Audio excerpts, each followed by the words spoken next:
Dean Schubert, angler, author, artist. Dean has fished over 50 years all across the United States and throughout the world. As a fly fishing guide, Dean has spent over 200 days on the water for 20 years, learning the intricacies of California waterways.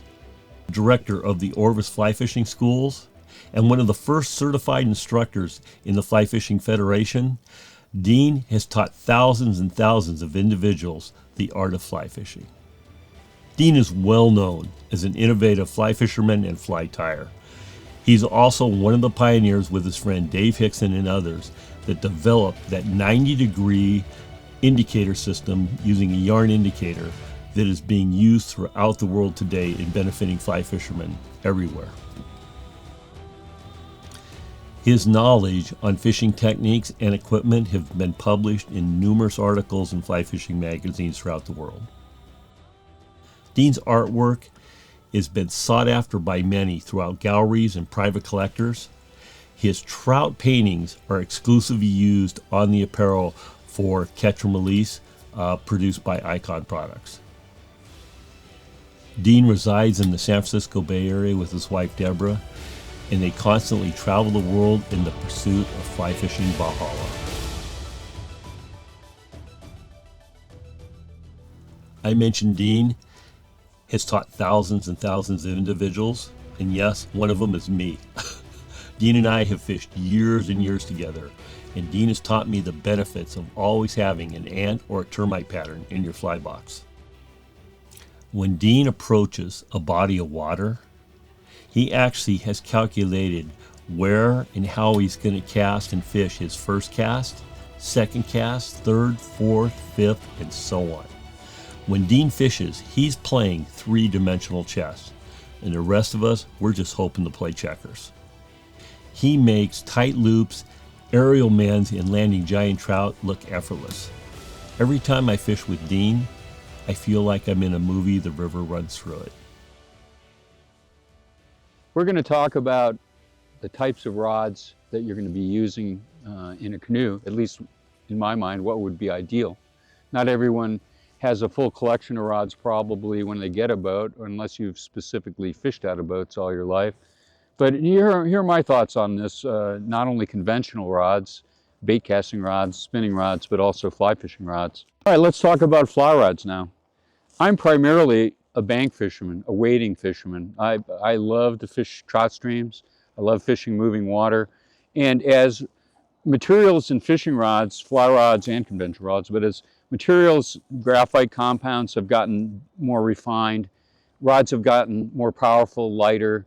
So a lot of this has changed in recent years. It used to be many, many years ago, the 8-foot fly rod was the standard, and as things got lighter, 9-foot was the standard. And quite frankly, even on small trout streams now, as long as I've got room around me, I prefer fishing with 10-foot rods, mainly for line control and for hook setting. There's a lot of advantages, and also for what I like to do now is a lot of what they call single-handed spay casting, which is basically a fancy term for different types of roll casts. And so a 10-foot rod really allows you to do those types of casting from shore when you're wading. I love 10-foot rods, and I fish with them mainly now. In a boat like this, however, it's a bit different. Once again, if you're casting in a seated position, once again, you don't want big extensions on the back of your fly rods. Most of your, lighter weight rods aren't going to have those to begin with. But, once again, you want something that's not going to get in your way when you're manipulating the rod in the boat. The second thing is and probably more importantly, is that in a lake, you're not going to deal with the situations I have in rivers where you're mainly dealing with current and taking a floating line, if that's what you're using, and manipulating it to counteract the effects of the current so that you're not getting drag on your line. Now, on windy lakes, that can sometimes be a small problem, but generally not. So generally in lakes, you're not concerned with drag, in terms of line manipulation. And therefore, a 9-foot rod is probably the more desirable length. I wouldn't go any shorter than 8.5, but 9-foot rod would be a very desirable length because of the fact that when you cast a 9-foot rod, it cycles faster. In other words, it applies power and delivers it to the line to form a loop faster than a 10-foot rod does. So I find that 10-foot rods in a boat in wind tend to be a disadvantage at times, particularly throwing sinking lines or any type of sink tip lines, because they cycle too slowly. So 9 to 9.5 foot rods, and I'm only going to say 9.5 if they're fairly fast rods. And once again, if you're buying fly rods for this particular application, you want rods that are relatively fast action. In other words, moderately fast to fast action, because slower action rods aren't going to give you the cycle time or the power that you need to cast. And so here's what you're trying to accomplish in a boat, is you're trying to get your cast done with the minimal amount of effort and the minimal number of casts. And so basically, a 9-foot rod is going to do that, get the line up to speed so that you can shoot line a lot more effectively than a 10-foot rod will. The second thing is the choice of your fly lines, whether you're using floating lines or whether you're using sinking lines or sink tip lines. The choice of your line design is pretty critical, I think, for getting efficiency where you're not working so hard. And so first of all, for floating lines, I think a standard weight forward, which would be a 30-foot weight forward section, is going to allow you to be able to strip in line, make a couple false casts, and shoot line really effectively. And so long belly weight forward lines, like for instance on those 10-foot rods that I use on the stream now, I'm a pretty accomplished caster, so I'm going to be using a 45 or even a 50-foot belly length on the rod, because I can roll cast that at longer distances, I can mend at longer distances effectively. On a lake, that's not important. What's important is being able to get the line out in a straight line, but essentially with the fewest number of casts, and being able to shoot line off the bottom of the boat. And that's what's so beautiful about a canoe like this, is you've got all this open space where your line's not going to get caught on things. It allows you to shoot line, whether you're sitting or standing. And so that's basically it in a nutshell. I'd really discourage you from using full sinking lines in a boat, because those lines are going to be really hard to handle next to the boat, stripping all that sinking line. If the line goes over the side of the boat, it's going to end up sinking. It might go around a motor, your anchor line if you got one, what have you. So you want to keep your sink tip lines to, I would say, 15 or 20 feet. I use a 30-footer sometimes, which is standard, but shorter sink tip lines are going to allow you to strip in more line, get the line up to speed, and manipulate it a little bit easier than longer belly sinking lines. So all of these things really depend on your ability to cast, how long you've been doing it and what you're used to, how you stand and what your position is, how you shift weight when you cast. And I'll give you an example. One of the things that you don't want to do in a boat, whether you're by yourself or with a partner, is you don't want to fish with a casting style that basically has you shifting weight. And you can see just from the video where that might cause problems. And the fact is with two people in the boat doing that, it causes more problems. So once again, shoulder weight, body weight. So in other words, what you want to do, hey, you could do this at home, practice sitting in a chair on your lawn, and you can basically practice generating line speed, right? Shoulder, mostly forearm, casting, so your body is relatively still. That's really important. Dean, you turned me on to ants years ago. I will never go fishing without ants. Why don't you share that with everybody, why they're important? Many, many years ago, there was a gentleman named Kenny Uemasa, and he wrote an article for Fly Fisherman magazine. Gosh, it's got to be 30, 40 years ago. And his article was called Anting the Hatch. In other words, he would go to these really difficult, Montana streams, where, spring creeks, whatever, freestone streams where the fish were really finicky. And, people said, oh, you have to match the hatch exactly. And he would fish black ants right in the middle of the hatch and do really, really well. And so the idea was, what is it about ants that, we're talking trout here, what is it about ants that trout love? And so I've heard the theory is that ants have a lot of formic acid in their bodies, and for some reason that tastes like candy to the trout, so they prefer them.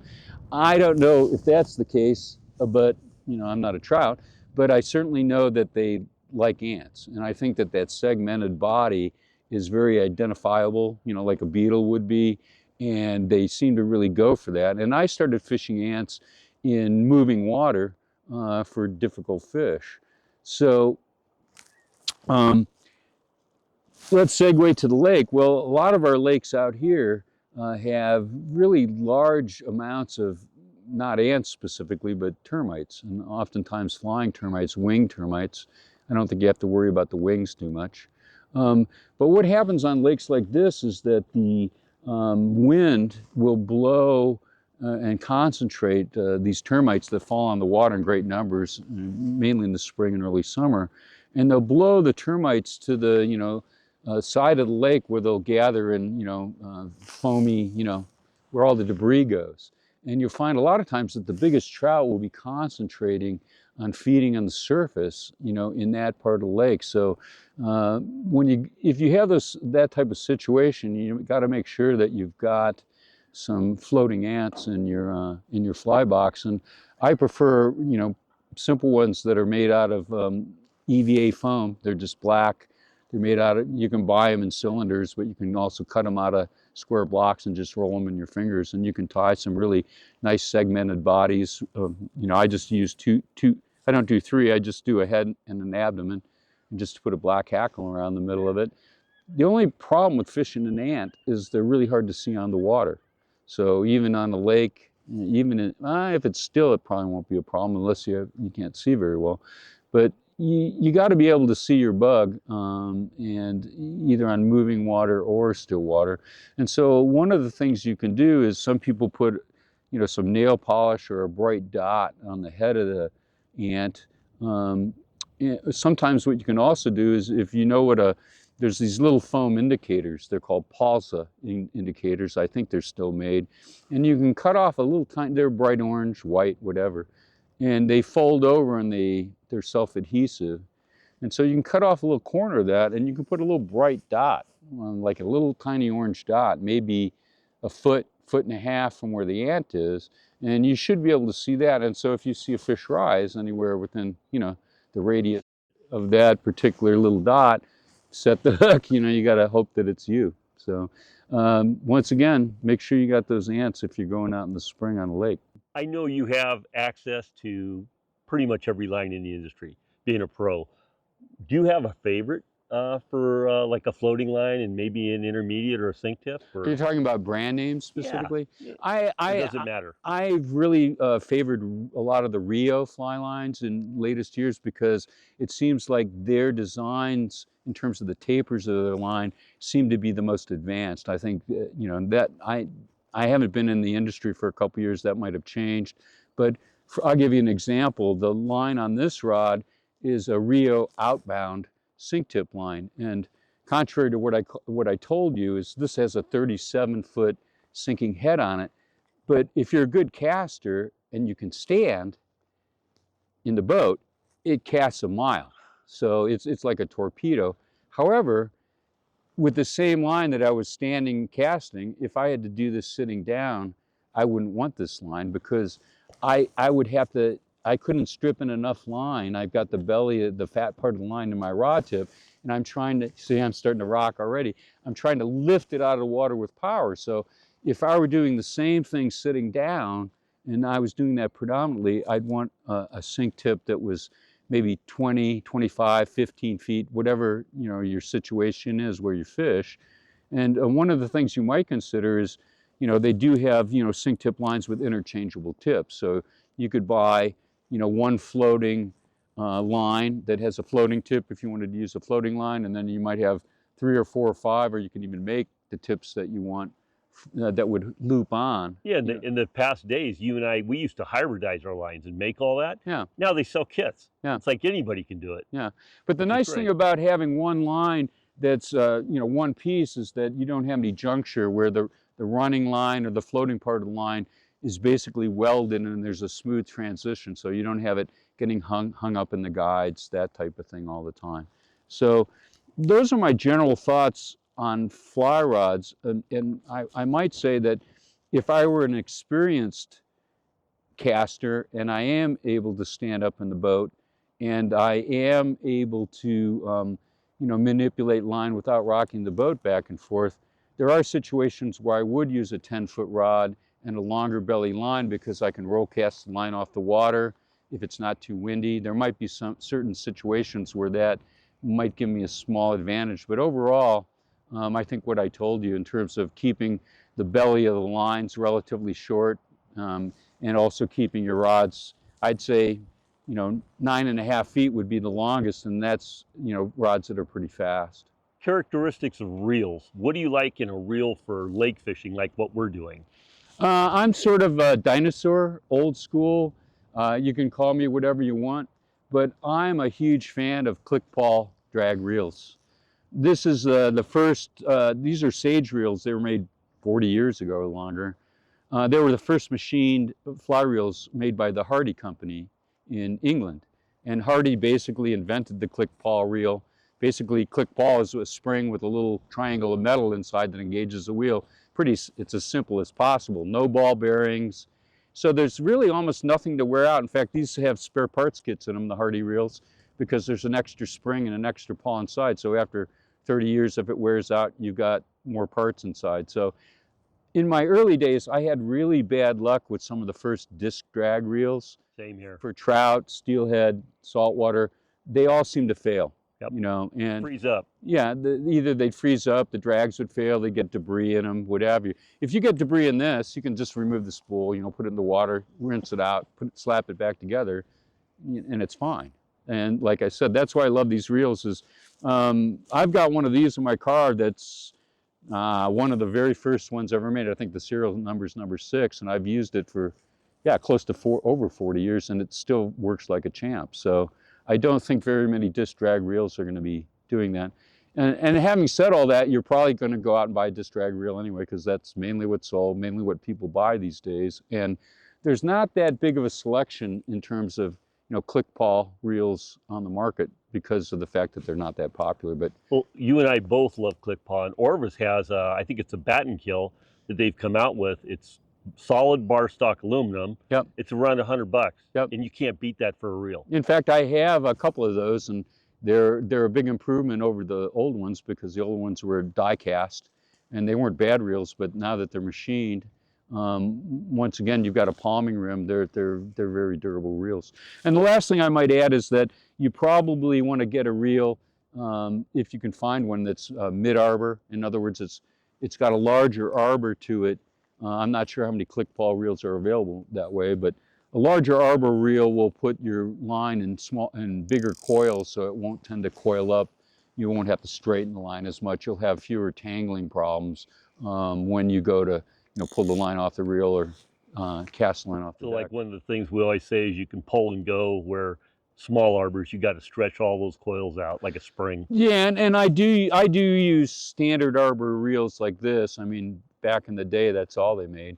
But if you use a reel that's large enough for a large line capacity and you put on enough backing, you're not going to have problems unless you get really low, down in the lower part of the reel. I guess the last thing I'd like to talk about is, we talked about generating energy here and being balanced and not shifting your weight back and forth, okay? And so if you do stand in a boat, obviously anything you do like that is going to be accentuated. It's going to be worse. And if you got 2 guys in a boat, good luck, because you might end up, swimming.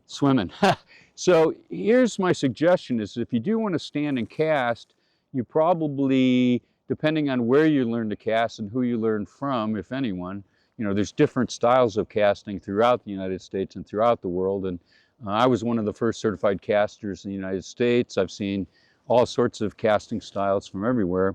And there's certain styles that accentuate back and forth movement with the body, just like throwing a baseball. I'll demonstrate. I'm going to stand up once again. So in other words, if you have 1 foot forward and 1 foot back, and you're used to shifting your weight, like throwing a baseball, right? trying to get more energy into the rod, you're going to have a lot of problems in a boat. So here's what I recommend doing. And in fact, when I used to teach casting classes, because let's face it, standing on a slippery boulder in the stream isn't much different from the deck of a boat. What I recommend you do, I don't know if this camera will go this low, but if you look at my feet, one of the things that you can do, and you're not going to stand this way in the boat because you want your feet spread a little bit farther, okay, for stability. But in terms of practicing, if you almost put your heels together like this, I'm right-handed, so if my feet are slightly tilted as you see to the right, you're going to see that as I cast, I'm not going to shift weight back and forth. I'm going to generate, even double hauling, whatever, I'm going to generate most of my energy from my upper body.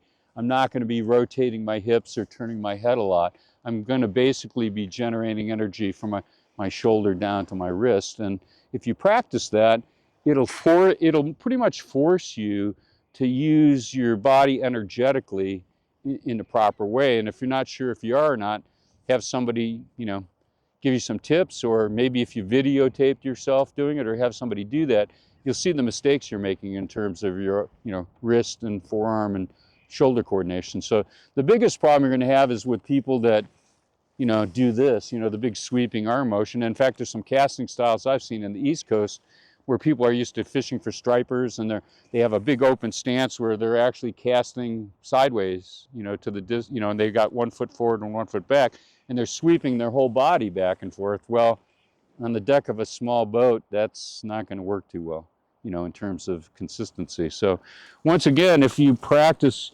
good casting without shifting body weight, when you get into a canoe, then you can spread your legs a little bit farther for stability in the boat, but you're not going to be tempted to shift your weight from one leg to the next. You're going to rely on generating power from the waist up.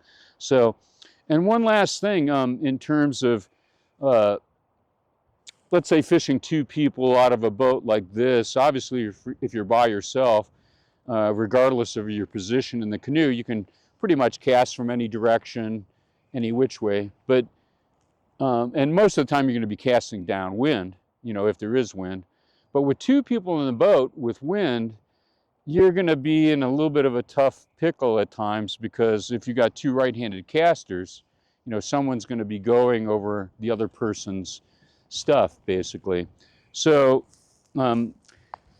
with an anchoring system in your boat, if you're in wind on a lake, you probably want to be able to rig up your anchoring system in an efficient manner so that the boat is sideways to the wind. Okay, so in other words, your anchor is going off, and both casters then can cast over the side of the boat and hopefully stay out of each other's way. The guy on this end of the boat can put his line in the water over this way, and I can cast over away from him or over my head without getting in the way.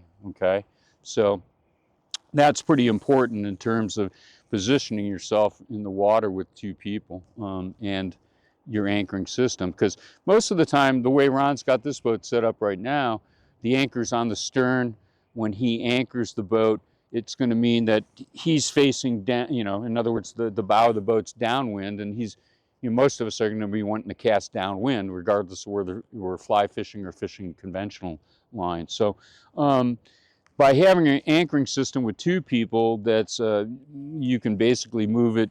I doubt if you're going to be putting it in the front of the boat, but essentially from the side of the boat to the stern, that would be a good thing. And make sure that your anchoring system is kind of quick release. You have it on a carabiner, wherever it's attached to the boat.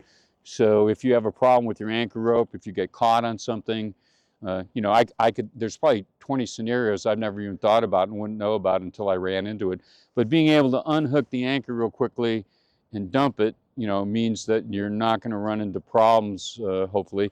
With a float on it. And you can have a float, and we can show you an example of that later on with the float attached, and that way if you dump the anchor system off the boat, you can come back and retrieve it when you need to. Once again, the whole idea in the casting is choose your rod, choose your line, systems, so that you're able to cast with the least amount of work and the greatest amount of efficiency. And it will make, a big difference at the end of the day in terms of, the fish that you catch and how tired you are. So. Coming up in my new video, Canoe Trout Fishing, Part 1. We're going to discuss the fly lines and flies you'll need on your next adventure. With that in mind, hit the bell, subscribe, you know what to do, share it with your friends.